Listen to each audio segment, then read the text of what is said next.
हे मंदिर एवढं जुनं आहे की गावातल्या 7 पिढ्यांसकट माहित नाही हे मंदिर कधीच आहे ते. तो आहे डे चॅलेंजचा 17वा दिवस. तर आज मी चाललेलो तासगाव पासून 34 किलोमीटर अंतर असलेल्या कुच्ची गावात. तर या गावामध्ये एक असं एक ऐतिहासिक मंदिर आहे. हे मंदिर इसवी सन पूर्व काळापासून इथे आहे आणि ह्या मंदिराचा इतिहास कुच्ची गावातल्या गेल्या 7 पिढ्यांना पण माहित नाही. ह्याच्यावरनं कळतंय की हे मंदिर किती जुनं आहे आणि या मंदिराचं पूर्णपणे काम हे हेमाडपंथी स्ट्रक्चर मध्ये आहे. आणि या मंदिराला 3 पिंडी मंदिर असे म्हणतात, कारण या मंदिरात तिन्ही बाजूला 3 महादेवाची पिंडी आहे. आणि ह्या मंदिरावर मुघलांनी पण आक्रमण केलं. ते तुम्हाला या मूर्ती बघून लक्षात आलंच असं. ह्याच्यावरनं कळतंय ती लढाई फक्त धर्माचीच होती. जास्त काय बोलत बसत नाही, डायरेक्ट सिनेमॅटिक विषय धावतो. आणि व्हिडिओ कसा झालाय ती कमेंट करून सांगा.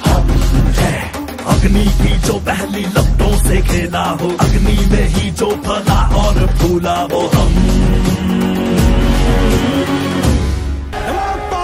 कटार लेके आ, तलवार लेके आ, हसार लेके आ, कटार लेके आ, तलवार लेके आ, हसार लेके आ जा.